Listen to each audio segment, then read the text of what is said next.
Hi, everybody. Welcome to It's Sybil. I am Sybil Wilkes, and I'm so excited. This is my old radio pal, and just a counselor, and one of the best people you'll ever meet. If you have not had the opportunity to meet and to talk and to fellowship with this man, you don't know what you're missing. It gives me great pleasure to welcome in and to welcome back Dr. Freddy Haynes of Friendship West Baptist Church in Dallas, sunny South Dallas. How are you, Doc? How you doing?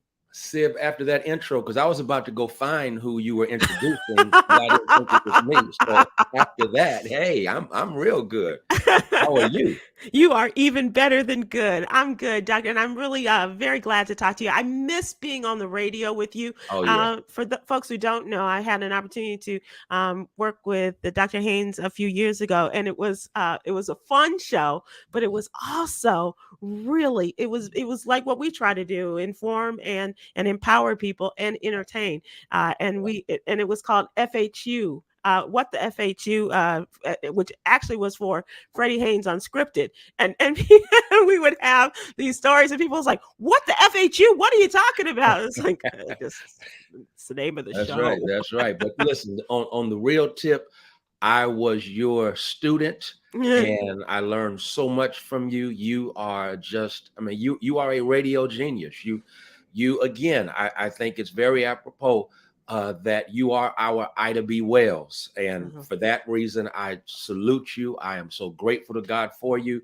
And just as she used her platform in order to empower our people, speak truth to power, you've done it brilliantly. And I just thank God for you. Well, I thank God for you, and I thank you for those kind words as well. I'm looking around for the person you were talking about.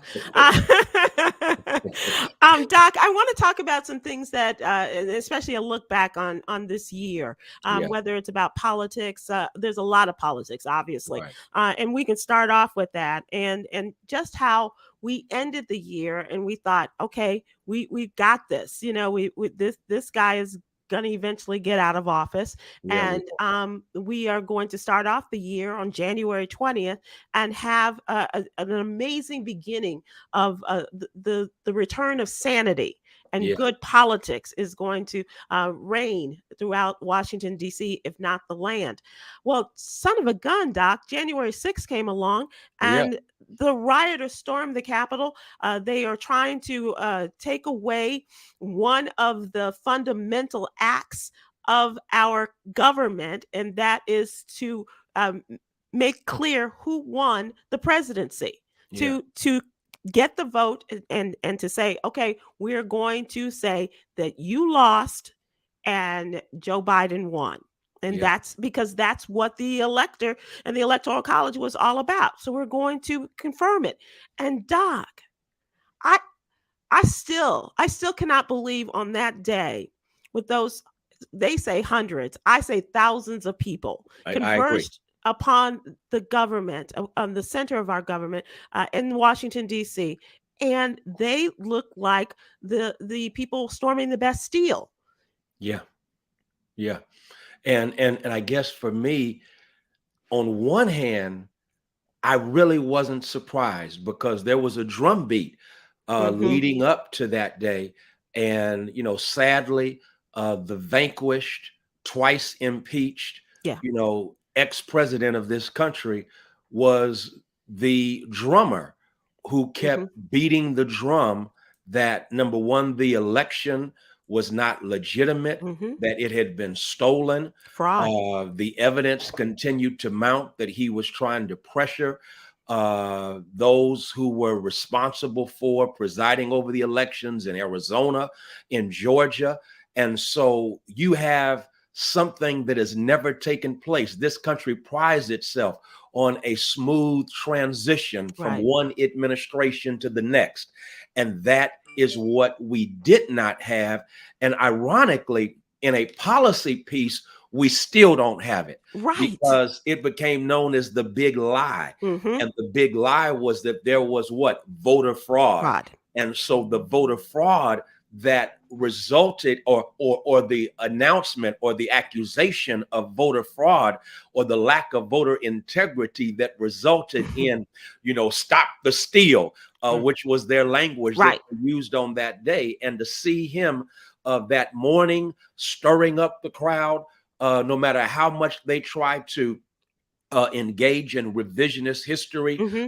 They came because they heard the drumbeat. That's They right. heard because he invited them to Washington, D.C. And once they arrived in Washington, D.C., he stirred them up to let them know we've got to stop the steal. And they proceeded to follow the directives of Hmm. their cult leader. And Yes. let's let's just be real.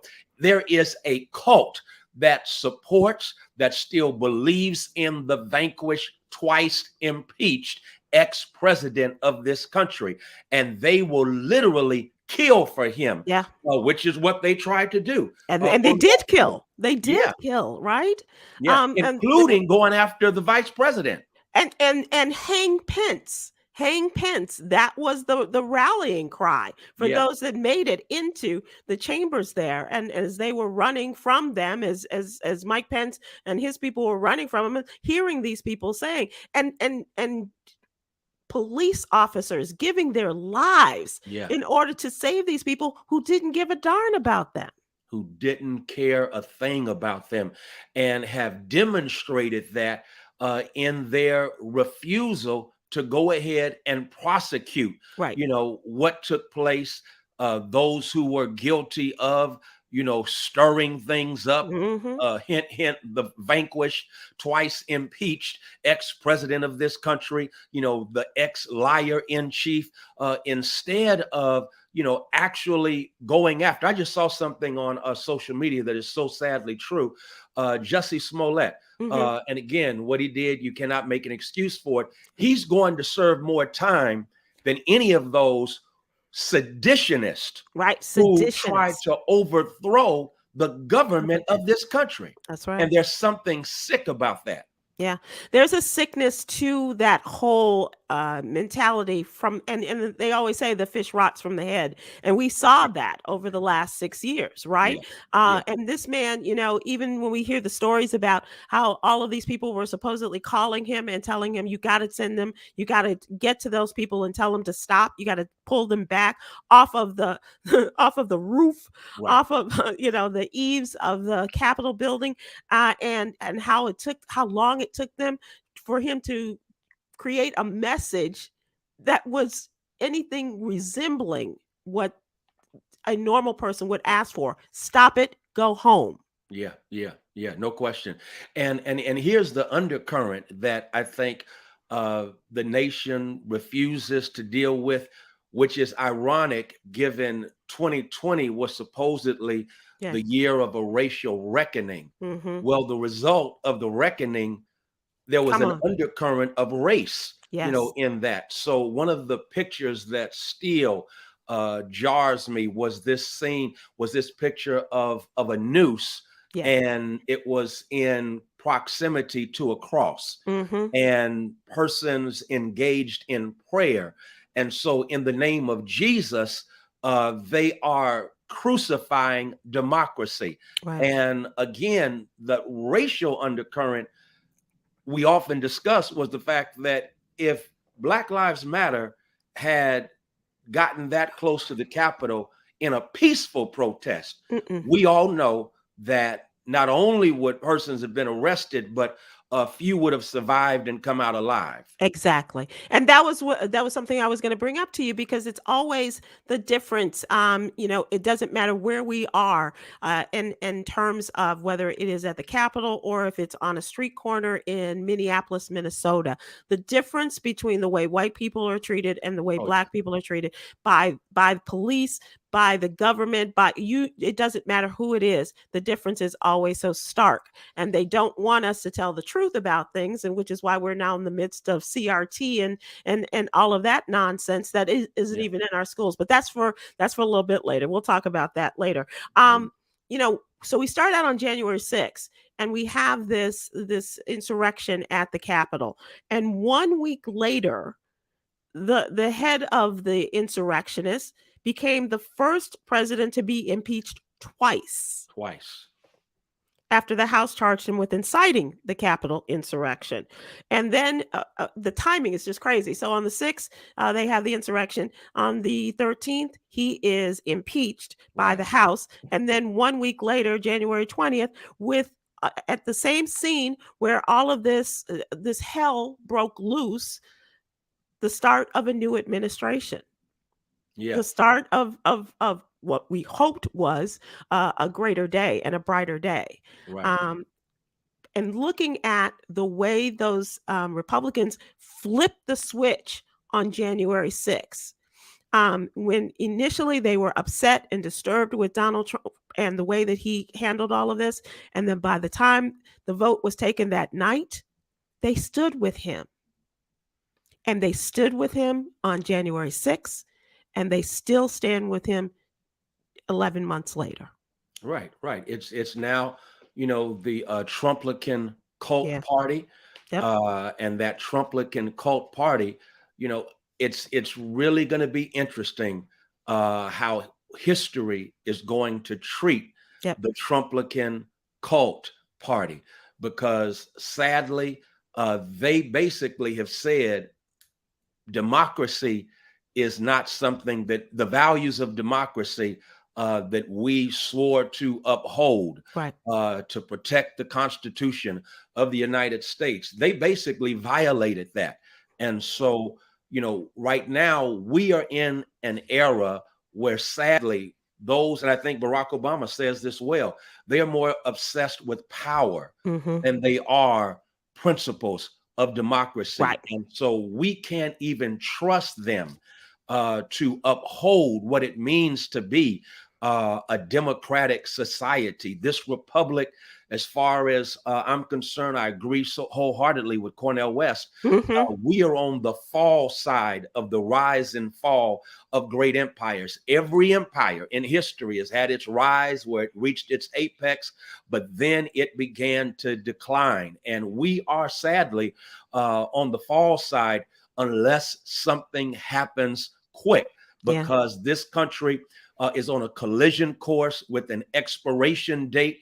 And one of the things that will be said about this country's collapse will be that the Trumplican cult party participated in the demise of this republic, because they refused to do what they swore that they would do when they put their hand on the Bible. Yes. And when they said, I will uphold and protect the Constitution of the United States. So the sad reality is that we are suffering still from what happened. I said this repeatedly back in the day, and that is when Donald Trump, when we found out on November 9th, 2016, that he was elected president of the United States, something just hit me that 11/9/16 was going to become our moral 9/11, and it is coming true. As much as I hate that it's coming true. Well, it is a view of the future that you had, and a premonition of the untold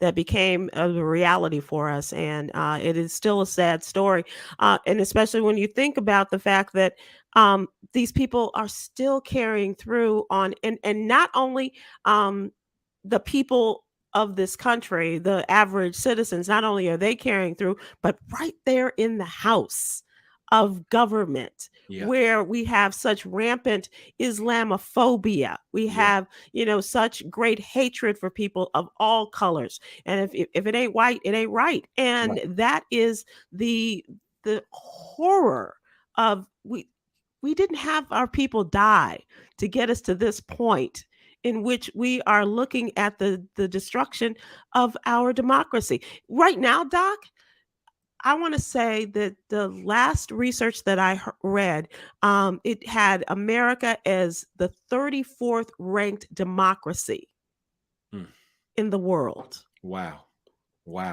And talk, you say, oh, how the mighty have fallen. That is that is unbelievable, but that's where we are. Yeah.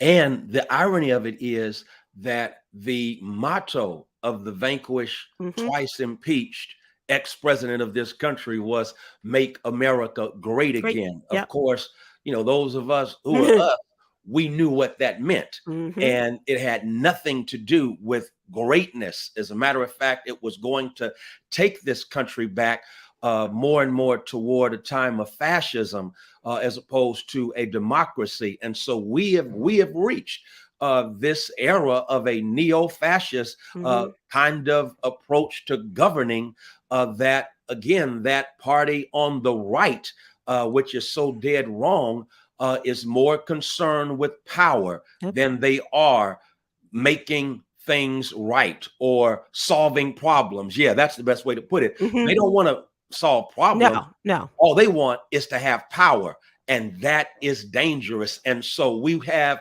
on the one hand, one party that's playing a power game of chess, and another party that is trying to learn how to play checkers by way of bipartisanship. Yes. Those days are done. Long gone. Long Yeah. gone. And so that's something that I want to move into, and I want to talk about the current administration and the things that have happened in the days since January 20th. They have not made it easy for this administration, a historic administration by any stretch of the imagination. When you talk about the inauguration in which the first woman of color became vice president of the United States, when a young woman stood on the stage, a young Black woman stood Yes, on the she stage did. and spoke truth to power in her Yes, she words, in did. the person of Amanda Gorman. Yeah. When you have all of the love and the pride, with the background being our Capitol building in disarray. Yeah. Yeah. But the promise was there, and the hope of God bless Joe Biden, but not a great sense of reality of where we are, and promising for bipartisanship, and it's not there, and it's very likely that it's not going to happen. But we have to do something, and so he's trying his best. He's come back with the $1.9 trillion rescue plan, putting that into law, and sending money to people, and the stimulus checks, the child care tax, and what have you. He's trying. He put together a cabinet, Doc, that reflected America. Right. A Native American is head of the Interior Department. Right. A gay man is head That's of right. transportation. Transportation. A strong sister from the Congress has gone to become the HUD secretary. That's right. In the person of Marcia Fudge. A Black woman is now the head of the Office of Management and Budget. You put a sister in charge of the money. Of the money. So those things are good. And yet on the other side of it, Doc, I love Juneteenth as much as anybody else. But I would prefer that other things had gotten done in this year than to make Juneteenth a national holiday. Thank you. Thank you. And again, I'm like you, and shout out to our sister in Fort Worth who really gave her heart to making it happen. Yes, Miss Opal. Again, yes. Yeah, but I'm with you.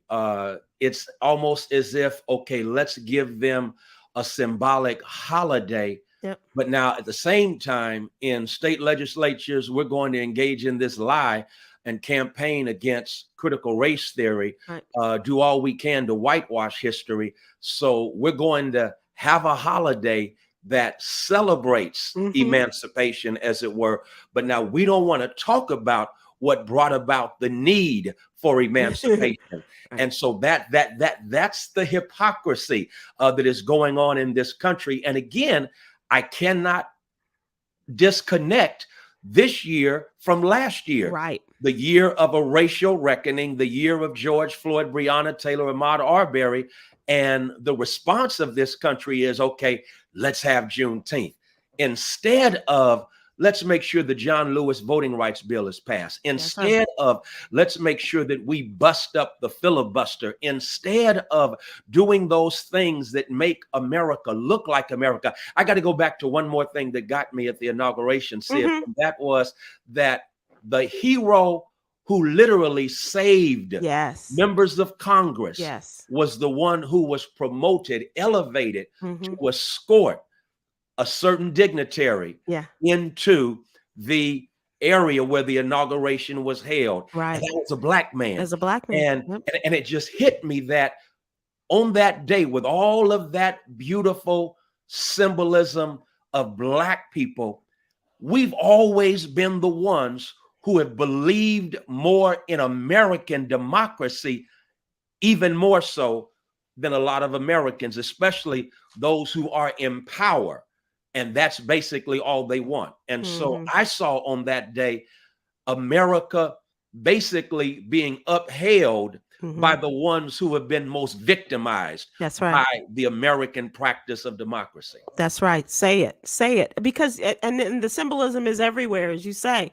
But it's always those of us amongst the downtrodden who have been there to lift up, to protect and to defend and to take us into the next century or into the next stage of our lives. And I wanted to talk about some of those things that you have been involved in, and you mentioned about the John Lewis voting rights bill, also the conversation that went on and on and on about a George Floyd policing bill. They could not get it out of the House without having some sort of conversation with the lone at that time.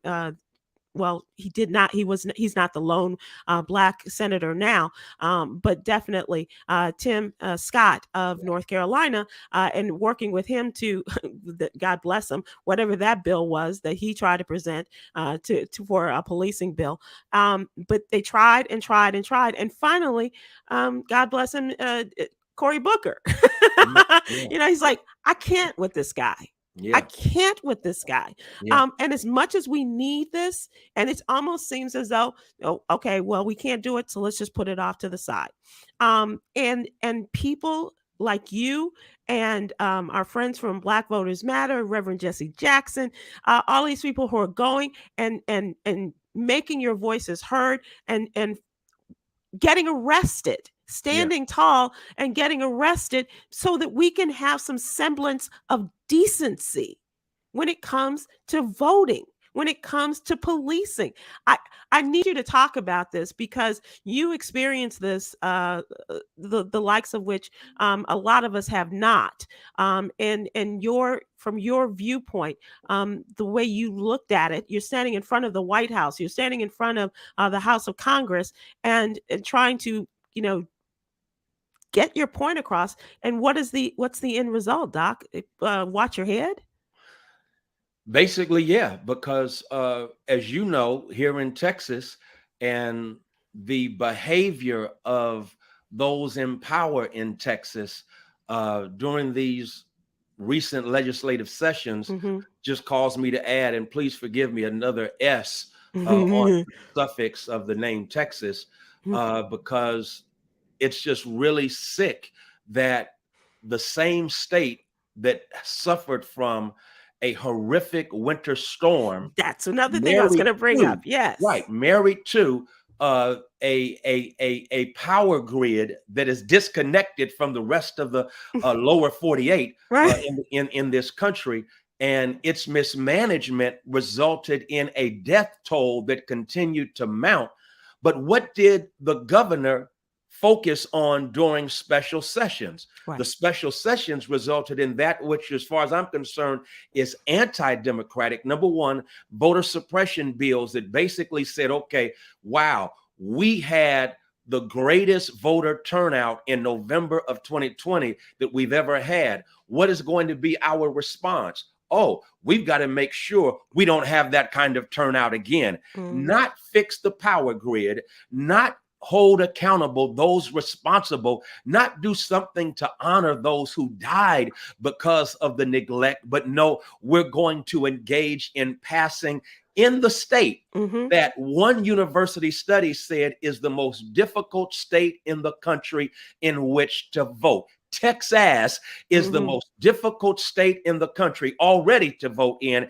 And now we've added more voter suppression laws. And so thankfully, we had some in the Democratic House who have the courage to say, Right. I'm going to preclude you from having a quorum. And they went to Washington, D.C., and we did all we could to support them. We went to D.C. with Bishop Barber and others. And yes, we got arrested, and we stood tall because we're pleading with America. Let's save this democracy, because the essence of Mm-hmm. democracy is one person, one vote. If we don't have one person, one vote, again, we cannot call ourselves in good conscience a democracy. And so that's why we went to Washington, D.C., because it's going to take federal intervention. And Sib, you know this better than I do, just as it did in the 60s. And Right. if it's not for the Voting Rights Bill of 65, 5. we still live under what we basically are moving toward right now in this Mm-hmm. country, and that is voter suppression laws, where, to quote my wonderful frat brother, Reverend Raphael Warnock, Warnock. Senator Warnock, who says that there are some people who don't want some people to vote.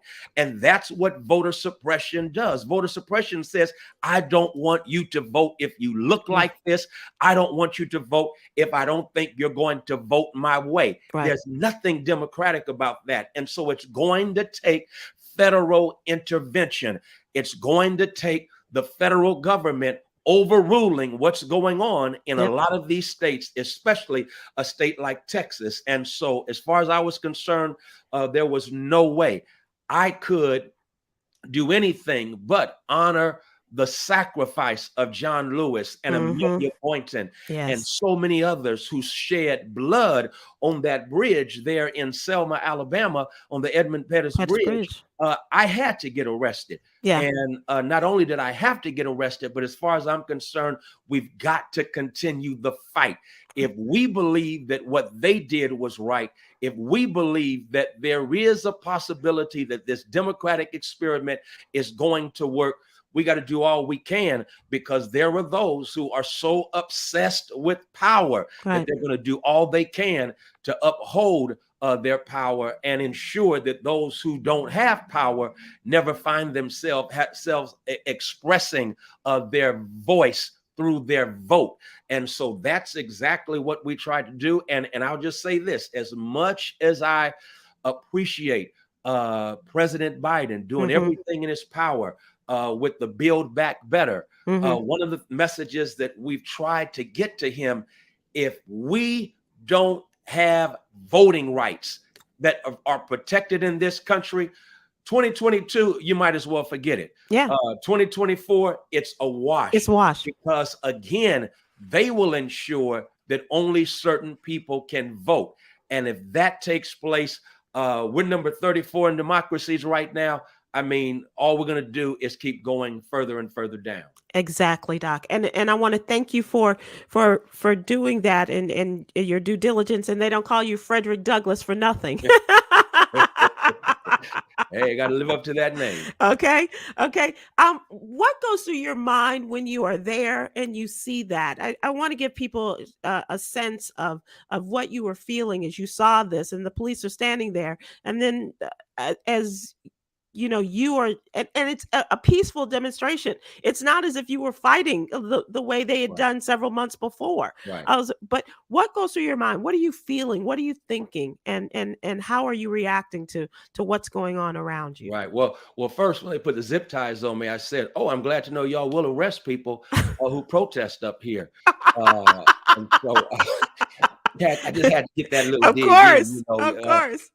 Arrests still take place Okay. in Washington, D.C., and so that was my first thought. That was, again, real sardonic, but my flashback immediately went to scenes from our civil rights history of those who were put into paddy wagons and taken to jail there in Selma, Martin King and Ralph Abernathy in jail there in Selma, having that conversation where Dr. King, especially in the movie Selma, which was brilliantly done, and he just wonders if he's integrated us into a burning building, Right. and wonders, okay, if we have the opportunity to sit at a lunch counter, but we don't have the education to read the menu or the money to buy a hamburger, Dr. King said. So I'm thinking about the conversations that went on. And so one of the things that happened, my quote unquote cellmates who we were in custody together, Pastor Michael Waters, Pastor Irie Sessions, both from Dallas, we just started talking about where do we go from here? What takes place next for our nation, for our people, because we knew that this is a marathon. It's not a sprint. Right. And so on one level, I was reflecting with gratitude on those who, in much more severe circumstances, I can't help now but think about Fannie Lou Hamer and what she went through, the beating, that she took, trying to, as she said, we just want to be first-class citizens in this country. I did not endure that. And so going into custody, I could not help but say, thank you, Fannie Lou Hamer. Thank you, Bob Moses, who just passed away earlier this year. Thank you to all of those who suffered so much trying to get us the right to vote. And as far as I was concerned, I was gratefully standing on their shoulders, because what I went through when I got arrested was nothing compared to what they went through when they got arrested. And so that was one piece. And again, the second piece for me, which was so important, and that is, okay, where do we go from here? Because the struggle continues. It's real. We've got to keep fighting. And we've got to make sure that this federal government, President Biden, when he received the nomination, said to the Black community, you've always had my back. That's right. And I'm going to have your back.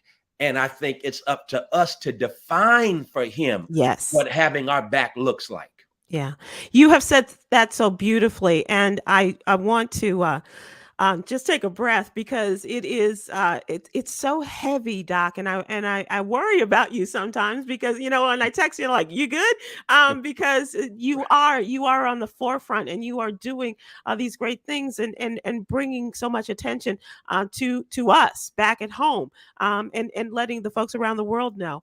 But I want to just take a second and just take a breath, as I said, and talk about something a little bit lighter. I want, because this year has also, with the continuation of the coronavirus and all of the things that go on there with the crazy politics, especially in our state of Texas and around the country. But let me ask you this. Are you watching football?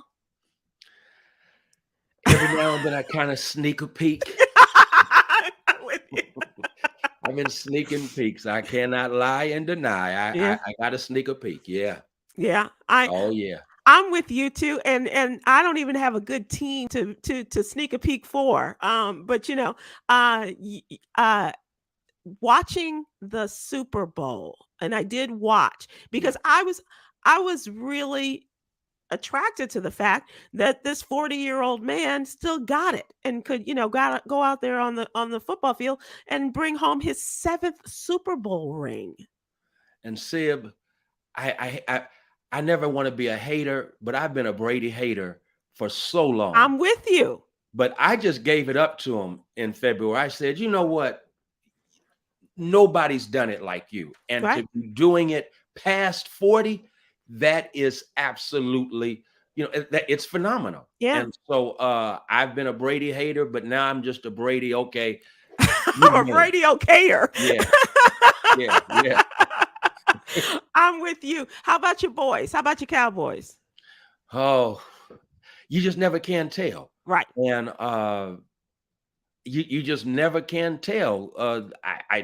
I fear for them when they play teams that, like Tampa Bay. I think, Brady has beaten the Cowboys every single game that he's played against them. And I don't see that changing, to be honest. And then Arizona, which I'm, excited because, there's a quarterback there who is killing.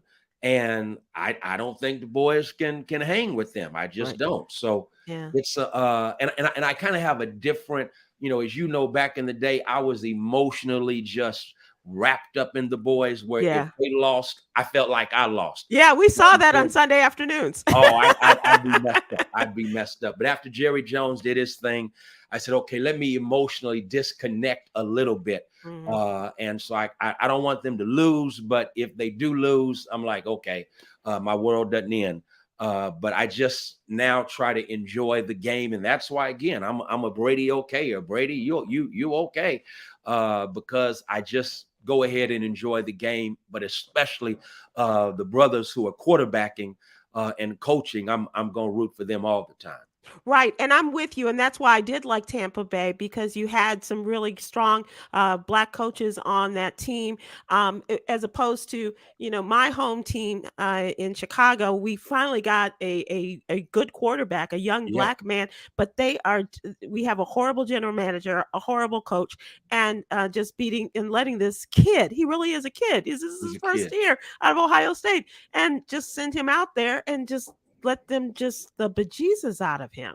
Yeah, yeah, and that's my whole thing. I said this kid has so much potential, Mhm. but That's bad coaching yeah. can wreck good potential. Exactly. Yeah. Exactly. Yeah, I'm with you. But I will tell you one thing that has lifted my spirits, and I didn't think that I would, because I didn't think that they should go. But watching the Olympics really did that for me.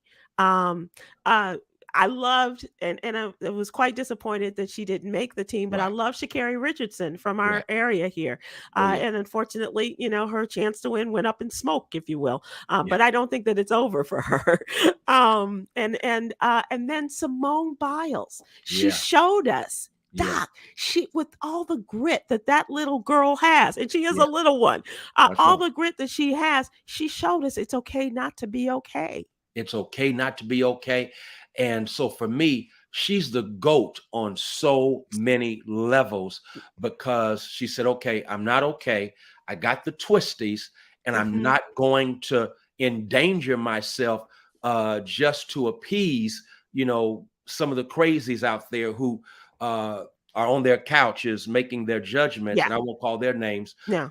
But then when she felt like, okay, I can do something, Mhm. and to come away with the bronze medal on Yeah. that world stage with the twisty still in the Yeah. back of her Still, mind, it was still there. it's still there. It's still there. So the courage it took, for me, that made her. It's kind of like, Muhammad Ali. It's one thing when Ali defeats Sonny Liston in the 60s, but to come back and get Mhm. George Foreman, 10 years later, to me, that is what made GOAT status Muhammad Ali. And so, because it's what you overcome, it's the adversity that you push through. And for her to push through that adversity and still having the twisties in her Mhm. spirit, but saying, I'm going to do this and come away with the bronze medal, as far as I'm concerned, there is no greater Olympic athlete than our girl Simone Biles. Yeah, I'm right there with you, and it was such a sense of pride. And like I said, I thought that because of the virus and everything, Oh that it yeah, was not a good idea right, to send. And here's the other thing, Doc, they couldn't take anybody with them. They had no, no support system except for each other, which obviously did okay by them. But right, their families watching on television yeah, from thousands of miles away. I just thought was very unfair, but they did it, and they showed what grit really yeah, is, and yeah, what, as my grandmother used to say, gumption. yeah, yeah. To do that. Doc, are you still listening to good music? Are you still into? Oh, Doc, I got to jam. I got to jam, and Frankie B is on his way Yeah. to the DF Dub. So yeah, oh yeah. So this week, I got it. You made me confess. I got to confess. I've had several Frankie concerts, just getting ready for the Frankie concert. So it's like, I've had my joy and pain. I can't wait to we are one. I'm there. That golden time of day. Oh, that golden time of day. Oh, Well, yeah. I want to give a salute to Beyonce, who Yes. became the most awarded woman in Grammy history. Yes. And she just she the things that she does, not only in the area of music, but she's a great mother. She Yeah. is a phenomenal businesswoman. She appears to be a great wife. Right. I'm not one to judge, and because I ain't never been down that road before. Right. So, but I can only say, that she looks like she's just a great support for her family and her friends, and a great businesswoman and tremendous talent. And I just think that we need to, especially in this day and age, give people their roses while we can. Please, please. And then, Sib, I got to add this. Like you, her success has not taken her away from her people. It continues to draw her closer and closer Yes. to her people. And so Yes. for her to, on the Super Bowl stage, here in San Yes. Francisco, go ahead and give a tribute in the Bay Area to Come the on. Black Panther Party, Yes. for her to go to Coachella Mm-hmm. and give a tribute to HBCUs. HBCUs. I mean, Yep. whatever else you want to say about her, she says, I'm going to be unapologetically me, Mm-hmm. and I'm going to stay close to my community. I'm not going to try to be, someone else, because, and she makes this statement. She said, my mother taught me the importance not only of how other people see me, but how I see myself. And Mm-hmm. so she continues to see herself as a proud Black woman. And Amen. how I thank God for that witness, because again, she is I mean, you talk about GOAT, Michael Dyson and I, we talk about it all the time. Uh-huh. Is there a greater entertainer in history than Yes. Beyonce? Give That's it up right. for Michael Jackson, but Yeah. I don't know if Michael Jackson put them together. I'm Mm-hmm. gonna go to a Beyonce concert, as much as I respect and love MJ. And there are so many other greats out there, but Beyonce, because I mean, she dances, Yeah. she sings, Does it she all. intentionally has an all-girl band. I mean, Come there's on. so much that goes with Beyonce. And so you just got to give it up to her. And with all of that success, Beyonce is unapologetically Black. I love the fact that you have such great reverence for her and appreciation for her music. And I think you are the example of what we need, because you are the father of a brilliant and beautiful young Black woman, and your appreciation for her and your daughter, and watching her grow up to be this fine young woman, and your appreciation for Beyonce. I don't think that's just a happenstance. I think that Yeah, and plus my daughter is like a Beyonce. I mean, she's Beyonce's number one fan as far as she's concerned. So she helps to feed and fuel Mhm. my appreciation for Beyonce. But very seriously, it's also, as we've gone through our time together during this conversation, we've lifted up so many amazing Black women, Yeah. which I think is something that this country is long overdue in doing, because Black women, Malcolm said it so well, most neglected, unprotected, Protected. disrespected, still to this day. And yet, when we look at the sheroes of Mhm. 2021, Mhm. we Time Magazine may just want to do a thing where Time Magazine says Black Women of the Year, Okay. because Black women are rescuing the democracy. Mhm. We know it happened in Georgia. Shout out to Stacy. Come on, Governor. So again, what Black women continue to do, we have to applaud. And so, since you brought up good music, I got to go back in the day to that group that said, "Give your baby a standing ovation," and let's give a standing ovation to our sisters. Come on. And while we're there, Doc, and lifting us up, and the appreciation for our sisters, um, don't let the media fool you, ladies and gentlemen. Let's not get caught up Right, in it. And if I can use this with you, Doc, the right. BS of all of the media in which they are trying to bring down our highest ranking Black woman in our government. We have to be as supportive of her, Thank and just disregard all of the noise, and thank do you. nothing but concentrate on supporting her and helping her be her best self. Thank you. And just, it's really okay to think. Think about when the last vice president was vice president, and the vice president before that.